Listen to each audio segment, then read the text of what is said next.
la plus favorable pour une réunion, mais votre présence nombreuse montre l'attente forte qui est la vôtre pour que demain tout change dans ce pays. Merci aux colistiers qui ont décidé de s'engager sur les listes patriotes. Sans eux, pas de liste. Ils sont donc le maillon indispensable de la chaîne de la victoire. Ce sont des hommes et des femmes debout. Ils sont notre honneur. Ils sont la preuve vivante de notre volonté de résistance et de refus. Résistance et refus du déclin de notre pays. Résistance et refus du déclin de notre ville. Résistance et refus de la dictature socialiste sur notre territoire. Je leur demande de se lever, les colistiers qui sont là. Et je vous demande, levez-vous les colistiers, n'ayez pas peur.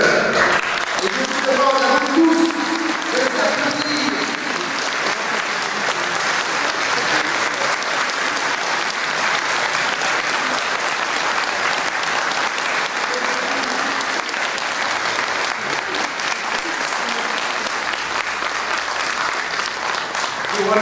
Pour remarquer combien ces colistiers sont modestes, il a fallu leur demander une fois, deux fois de se lever, parce que, comme je l'ai dit, ce sont des gens de la vraie vie. Et un jour, ils ont roulé assez les amplis, ils se sont dit, je ne vais plus rester devant ma télévision à râler, je vais m'engager. Et c'est la raison pour laquelle la plupart d'entre eux, aujourd'hui, sont des candidats sur les listes de la rue. Et je veux rendre un hommage particulier à Madame Jeanne Fortuny. Jeanne Fortuny.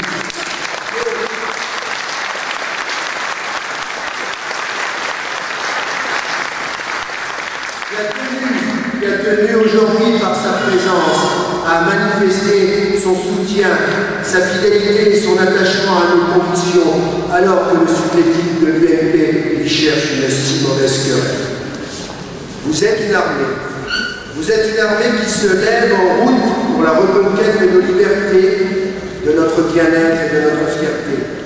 En effet, Dunkerque, et aujourd'hui particulièrement en période électorale, est une zone de non-droit. 15 minutes, c'est le temps moyen de présence d'une affiche défi Front National sur les panneaux officiels comme sur les panneaux en affichage libre. Cette culture socialiste du règne sans partage, ce socialisme sectaire, c'est bien celui du tandem Delbar-Vernet.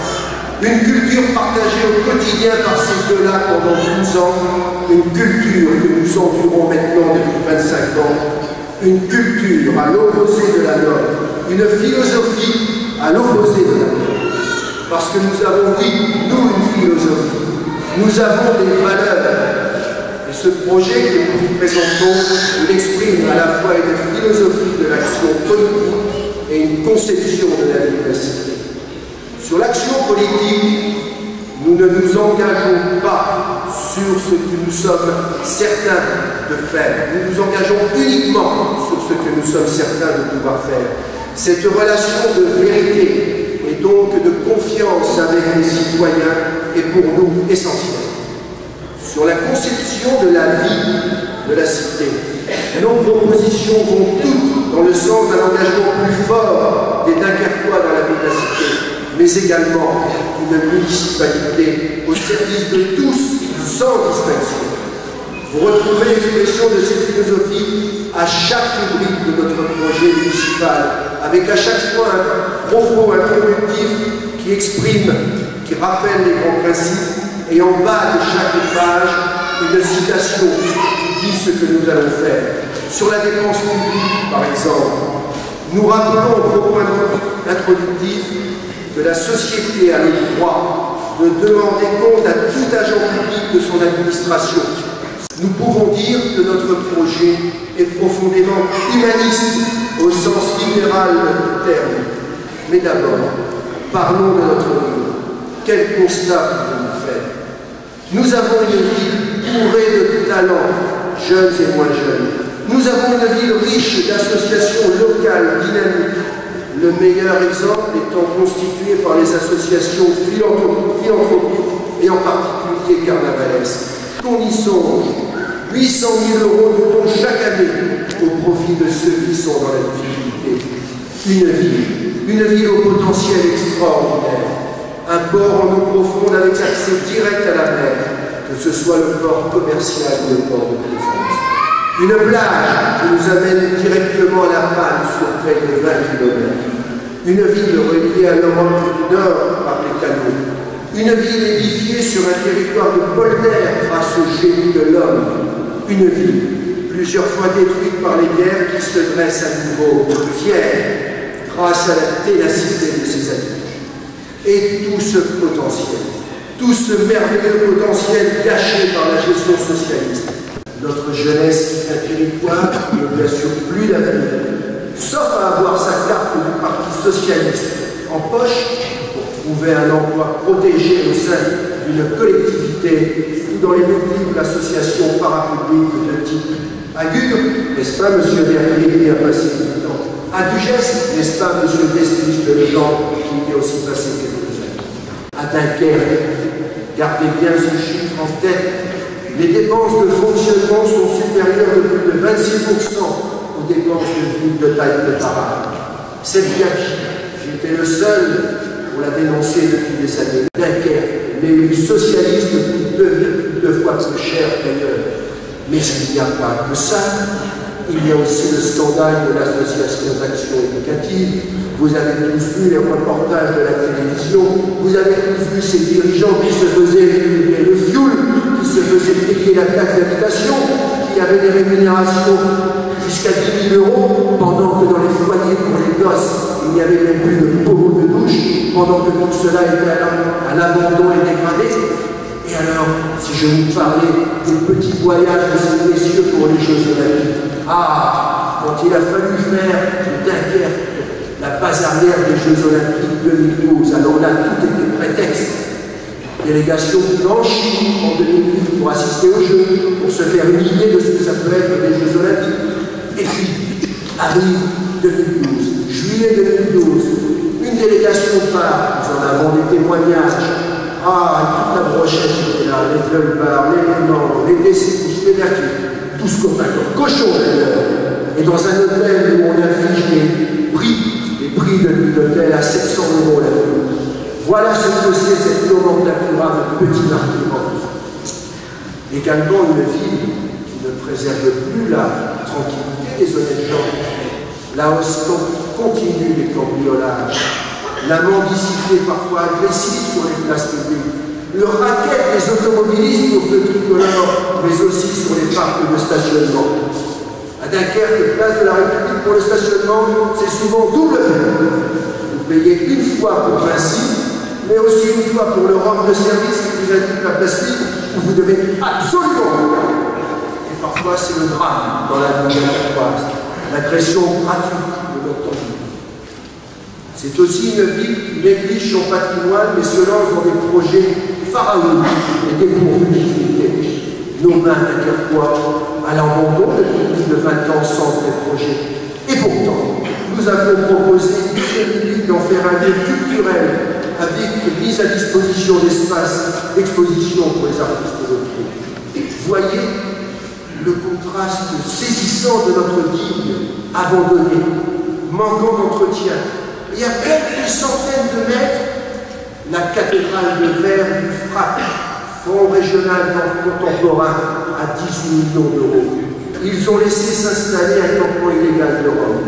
Je dis laisser s'installer, car toute collectivité peut intervenir en flagrance, c'est-à-dire dans les 48 heures de l'installation des premières caravanes pour faire évacuer l'emplacement par les forces de police ou de gendarmerie. Mais non, certainement trop occupés par le cumul de leur mandat, ni Hutin, le député maire de Saint-Paul-sur-Mer, ni Delbar, leurs multiples casquettes, n'ont réagi. Pire, l'effet de Paul Miel a joué à plat. Et ce sont 90 personnes qui ont très vite occupé le site du Pont-à-Tour. Alors que faire devant tant d'injustice, devant tant de bêtises, devant tant de mépris pour notre passé et l'héritage des générations qui nous ont précédés? Dire stop ou encore? Pour nous c'est stop et c'est proposer un nouveau cap pour Dunkerque. Le premier de nos axes, c'est la sécurité. Parce que nous pensons que vivre en tranquillité est un droit ce que nous avons en ce moment devant nous, devant cette salle, vous avez l'illustration.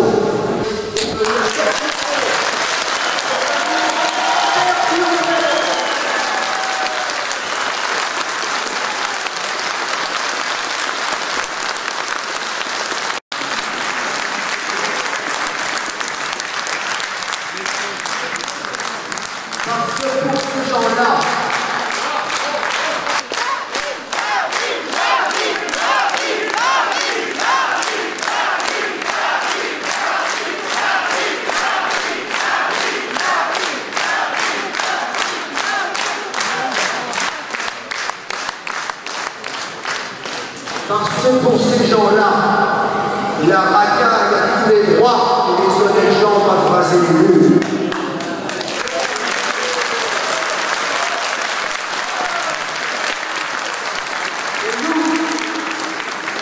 Nous pensons que vivre en tranquillité est un droit fondamental et c'est notre premier engagement, vous permettre de vivre en tranquillité. La reprise de l'activité passe par une politique de patriotisme économique et social. Cependant, notre municipalité, lorsque nous serons au pouvoir, peut participer à une dynamique en faveur de l'emploi. Orienter l'achat public vers les entreprises locales par l'introduction de clauses sociales et environnementales. Baisser le poids de la fiscalité locale pour rendre le territoire attractif. Introduire une clause d'accession dans les marchés publics de la ville. Aider à l'installation d'activités commerciales et artisanales. Remettre les marchés de Dunkerque place du théâtre. Voilà ce que nous voulons, redonner la dignité et la fierté par le travail aux Dunkerquoises. Nous voulons aussi, nous serons attentifs au quotidien des habitants pour améliorer leur cadre de vie, car c'est bien une des missions de la municipalité. Repenser le plan de circulation, créer des places de stationnement en périphérie par la couverture partielle du canal exutoire entre les ponts Carnot et Louis, ou du canal de Fur au niveau du Pont-Royal. Faciliter le stationnement. La gratuité avec nous devient la règle, le temps de stationnement est limité pour faciliter le flux des véhicules dans le centre. Promouvoir les déplacements en vélo par l'aménagement de nouvelles pistes cyclables. Favoriser l'utilisation du vélo personnel par la mise en place d'arceaux sur les points de vie de la ville. Pour nous, quand on veut rouler en vélo, on ne doit pas être obligé de rouler sur un vélo Vinci, comme c'est le cas actuellement. Réduire le parc des véhicules municipaux, car à quoi cela sert de faire des grands discours sur le temps, sur le développement durable et en même temps de multiplier le nombre des véhicules municipaux. Sur l'urbanisme, nous voulons avoir des critères transparents d'attribution des logements sociaux, avec la mise en place d'une bourse de logement affichant les logements disponibles. Nous voulons favoriser l'accès à la propriété des jeunes ménages les primo-accédants par la suppression de la taxe additionnelle sur les droits de mutation. Et nous lancerons une grande politique d'accompagnement des copropriétés en centre-ville pour financer leur rénovation par l'ajout d'un ou deux étages. Nous affecterons prioritairement le foncier libre aux résidences pour personnes âgées pour créer des villages où les gens puissent se sentir bien dans leur vie, bien près de leurs enfants. Et je pense en particulier à la friche Benjamin. Nous allons rénover la ville avec la création de parkings souterrains, condition nécessaire pour la rendre piétonne. Nous allons reconstruire la patinoire.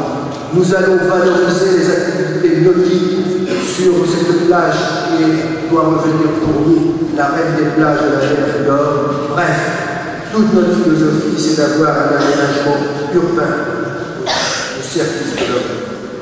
Enfin, concernant la culture, nous pensons que la culture est une diverse populaire, classique, novatrice, mais toujours fédératrice d'énergie et de plaisir. Elle assure la transmission de la mémoire.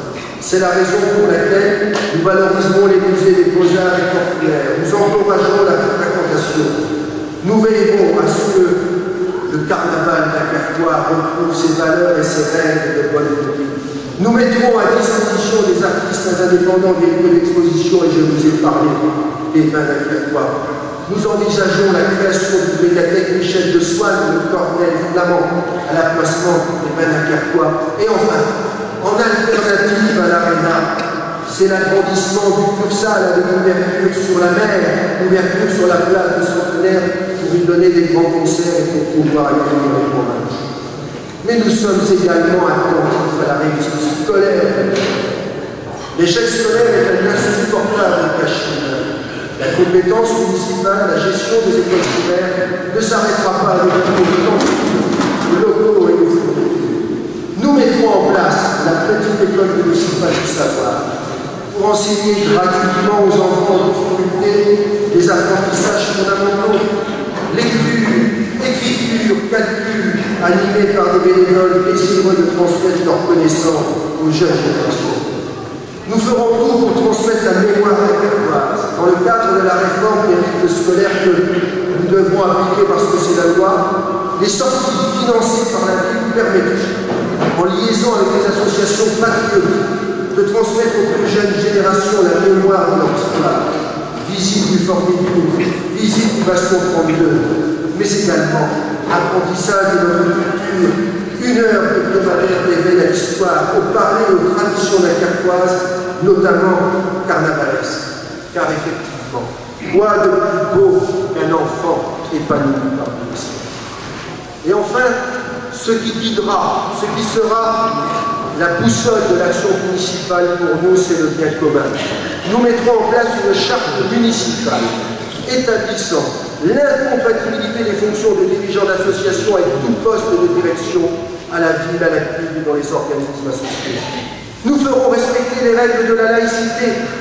Nous empêcherons l'introduction de nourriture confessionnelle dans les écoles ou la soumission aux interdits religieux par la suppression du porc dans les cantines, comme nous l'avons dénoncé à la rentrée dernière au collège d'ici au Brac, où on mettait, cette fois-ci c'était le conseil général, mais des repas halal à disposition des élèves. Nous empêcherons les actes provocateurs anti-français, notamment le déploiement des drapeaux étrangers lors de compétitions sportives ou de mariage. Et nous pratiquerons une solidarité véritable. Voilà, en quelques mots, le projet. Voilà la philosophie que nous avons. Une philosophie au service de l'homme, au service des Nacarquoises et des Nacarquois. Et pour conclure, si on parlait un peu de cette campagne, que faut-il en retenir? Elle a été, de notre point de vue, marquée par 3 points. Le premier, c'est notre victoire idéologique. Impôts, sécurité et stationnement. Pendant des années, j'étais bien seul à proposer systématiquement une baisse de la fiscalité, l'installation de caméras pour la vidéoprotection ou les 30 minutes de stationnement gratuit en centre-ville. Sur ces sujets, mais également sur bien d'autres, comme le cumul des mandats ou le népotisme, les nouveaux convertis sont nombreux et valident la justesse des propositions des défis nacarquois. Je dirais que c'est l'hommage du Israël. Mais également, le deuxième point, cette campagne a été placée sous le signe du mensonge. Plus exactement, l'utilisation du mensonge comme arme de communication et son droit à être compté sur le podium. Chacun avec son style, mais tous les 3 avec le même mépris des lecteurs. Alors d'abord, il y a le mensonge de supercumulable. La localisation de la future grande salle pour également la réflexion de la prise d'affaires, qui s'étonne qu'une seule option soit étudiée. Lui, il propose une implantation dans le secteur d'Alcarmari, qui n'est pas contre l'ARENA, il y a seulement un autre moment. Sur le plan de circulation, il nous raconte qu'il a voté pour. Mais en réalité, nous avons le procès verbal du conseil municipal, il a voté contre. Et puis, si vous avez tous ceux qui sont venus à nos réunions publiques ont vu les vidéos du mensonge en direct, et d'ailleurs elle fait un tabac sur le net, puisque nous en sommes accusés.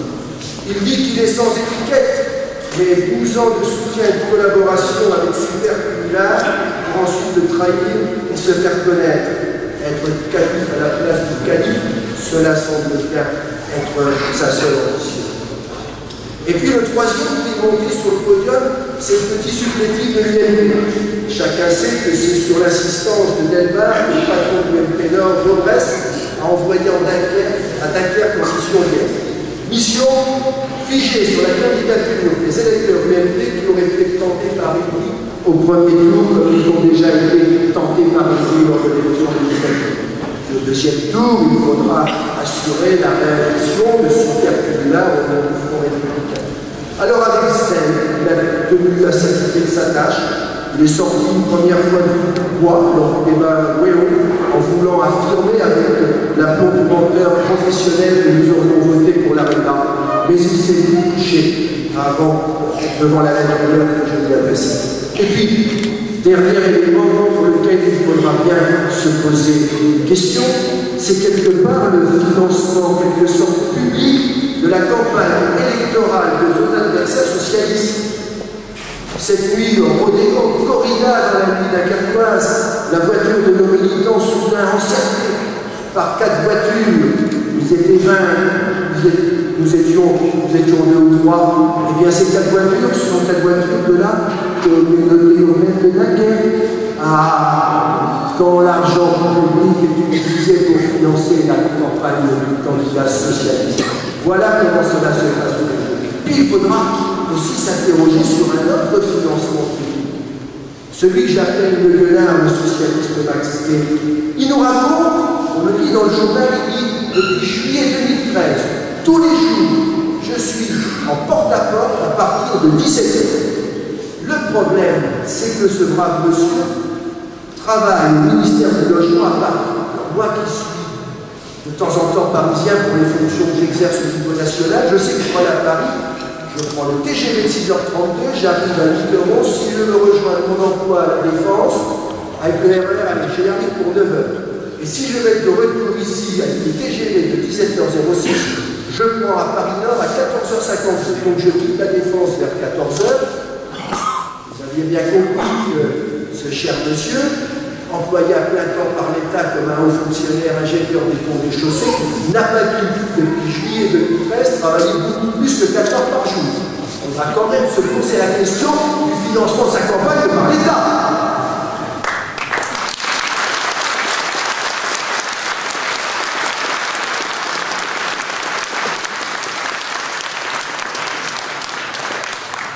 Alors je crois que pour vous tous, et c'est le message que je vais vous demander de faire passer, puisqu'il nous reste jusqu'à dimanche, jusqu'à samedi à minuit, et une élection se gagne voix à voix.